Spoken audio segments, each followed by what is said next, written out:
আজকের দিনটি খুব কঠিন, কাল হবে অন্ধকার, তারপর সূর্যকে উঠতেই হবে। সব থেকে ভালো মানুষ না খুঁজে সঠিক মানুষ খোঁজা ভালো। যদি চেষ্টাই না করো তবে কিভাবে বুঝবে যে তুমি পারতে কি পারতে না? নিজের জন্য নিজেকেই এগিয়ে আসতে হয়, চিন্তা করতে হয়, নিজস্ব ভাবনার সাথে বাস্তবতার মেলবন্ধন ঘটাতে হয়। জীবনে একবার হলেও কোনো কিছুর জন্য মন প্রাণ উজাড় করে কাজ করতে হয়, নিজেকে বদলানোর চেষ্টা করতে হয়। এতে খারাপ কিছু হতেই পারে না। সংক্ষিপ্ত জীবন, তাও এত সুন্দর। জীবনকে উপভোগ করতে শিখতে হয়। তরুণদের সাহায্য করুন, ছোটদের দেখে রাখুন, কারণ ছোটরা একদিন বড় হবে।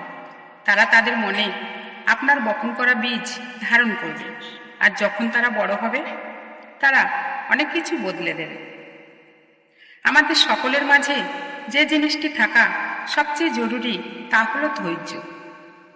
কোনো মানুষ যতক্ষণ না হাল ছাড়ছে ততক্ষণ তার জেতার সম্ভাবনা আছে। হাল ছেড়ে দিলেই সবচেয়ে বড় পরাজয়। কে কি বলছে তা পৃথিবী মনে রাখবে না, কিন্তু মানুষের কাজকে চিরদিন মনে রাখবে।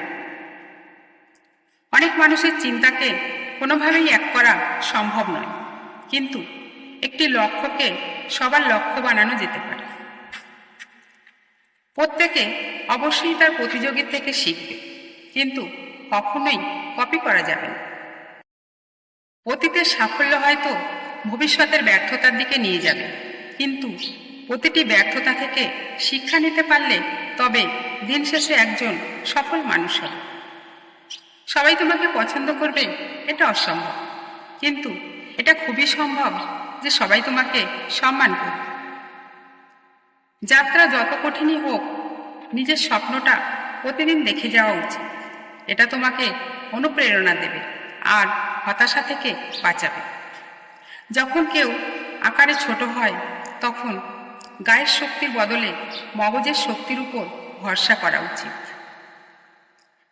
কোনো ব্যক্তি দরিদ্র হলে সবাই তাকে দেখে আফসোস করতে পারবে ঠিকই, তাই বলে তাকে সচ্ছল বানাতে কেউ উৎসাহ যোগাবে না।